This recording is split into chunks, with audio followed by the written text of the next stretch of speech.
was a good Big Ten win. That's a good Ohio State team. Timely goals, great goals. First off, which is great to see. The first goal was phenomenal. Movement by Spencer to create the little gap for Tommy to hit a back post. We functionally trained that quite a bit. And then the red card changed the game. Sammy, he's drawn 3 penalties this year. His speed and his opportunistic mentality, really changed the game. And red cards can be tricky. There were times that second half that it was a little bit almost too easy at times. They kind of lull you to sleep, and you take a risk. The field's a little bit slippery right now, and you lose the ball in a moment, and then they catch you. And they were obviously being very effective on restarts. And we did have quite a few unnecessary fouls, I felt, in that second half, which really was the chances that they were getting, not off the run of play. So though we defended well from run of play, but we have to be a little bit smarter with not giving them fouls. This was an emotional night. Obviously, Kevin Robeson, who's been with me a long time, he lost his father last night, so this is a game that I know our players, really wanted to win for his family. It was not the same on the bench without him. It was a big void. So I know, Roby's really gave him a little joy today in a tough time. So I know the team kind of dedicated this game to Kevin.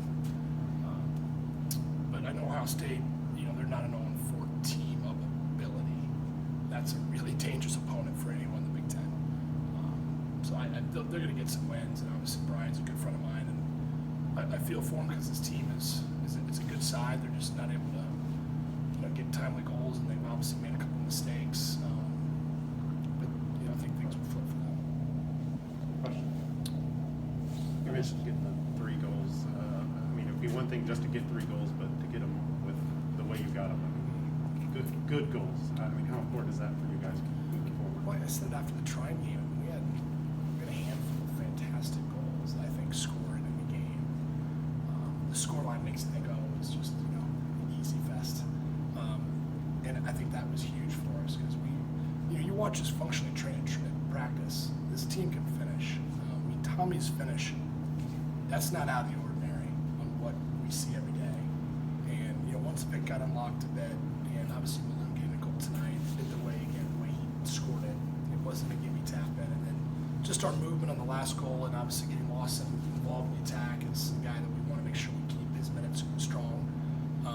Was a great goal, and obviously BB's been our utility man, so for him to get the score sheet was great. So 3 good goals.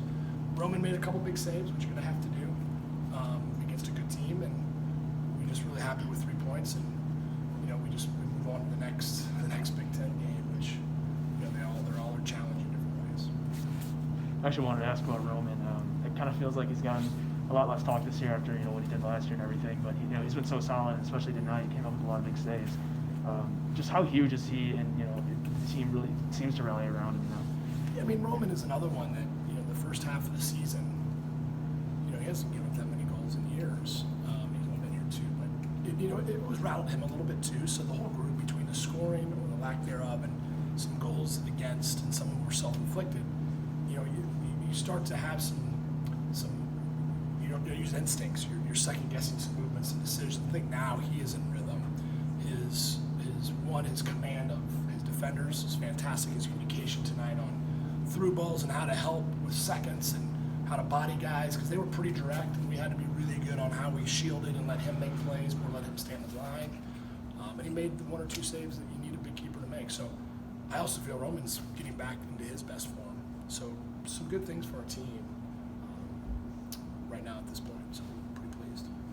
I want to take you back to something you mentioned, Coach Mace, in the opening statement. When you play like a friend, whether it's Fuldesy or Mason off tonight, is it like emotional, or do you want to beat them more? What's it like when you play friends and mentors like that? No, I can remove it during the game.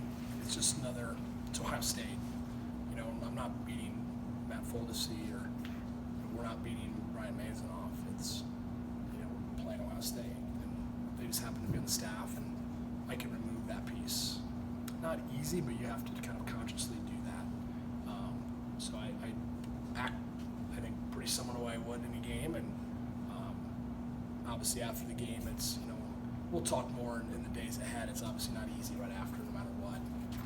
And there is a lot of IU. I mean, 3 of those staff members all played there, and with Tanner, obviously All-American, and one of our best players, and a lot of IU blood, and Brian here for a long, long time as a player and coach. It's a lot of love, and I think the biggest respect you can do is you play a really good game against someone you respect and admire, and I know they love this program, so they want to obviously perform and do their best. That's a way to kind of honor back the program. So yeah, I can remove it. It's not easy, but I feel like I can. After the Rutgers loss, you talked about wanting your guys to go out and play and go out and create. Now you're seeing a lot more creativity. Would you like to elaborate on what you've seen offensive production in the past few games? Well, part of it is we've moved Victor a little bit higher at times. He's not as kind of deep as our 10, and so I think that's helped us get him into the final third a little bit more. We've also tinkered a bit with our wide rotation, and lastly, our outside backs have been much more expansive this last 6 games, and we've really challenged. Again, Spencer didn't come in fully fit or sharp. I mean, he was out with a broken leg, and Nick missed most of the summer due to a broken nose and really didn't play. So you have 2 players that are playing themselves into form, and every game I'm seeing more and more of what we expect, and that's a big part. Just like, again, the first goal, I mean, Tommy scored a phenomenal goal, but Spencer's run created that moment, and we've been asking for those moments, and we watch video.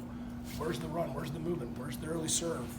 You know, can you swivel and come inside and create off the dribble? Things that can unbalance teams from those positions, and they're doing that more consistently. So I'm really pleased on where they're progressing, and I think that's helping from our standpoint of being more expansive, and they're enjoying. I mean, there was a little time there that was a bit tight, a bit anxious. You know, it was almost like, let's forget about, you know, what's ahead or our title, just play and enjoy. And but part of it's being rattled. You haven't lost at home, and you haven't lost a Big Ten game in so many years.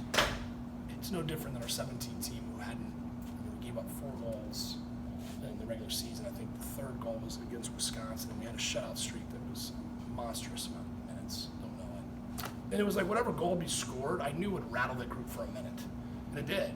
Luckily, not very long, but it was almost like, how'd that happen, you know? And so that's part of it. You need to kind of get through those things, get back on, and get after it, and that's kind of what they're doing right now. And we got a lot to get better at. I mean, we're not. This isn't like, oh my gosh, you know, we're playing our best soccer of the year. We're playing well, and we can get better, which is fun. You mentioned Brett Beebe as a kind of utility guy. You said that last year too. He's kind of your guy, the Swiss Army knife.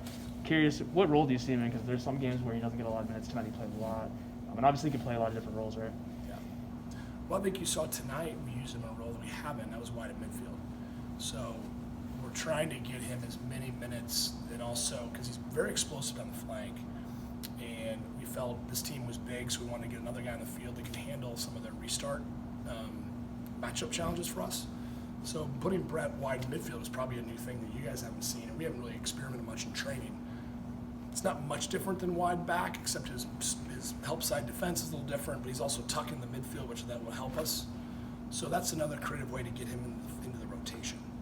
And obviously we finished the game with him on the field for the last 10, we took him out for the last 5. But yeah, he needs to keep being sharp, ready, because if anything happens to our back line, he's one of the first guys that we're going to lean on.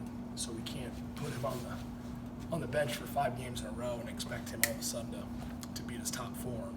So I wouldn't say we're forcing it, because he's a good player. He's really good, but we're just kind of manufacturing those moments in the games. Anything else? All right. Thanks, guys.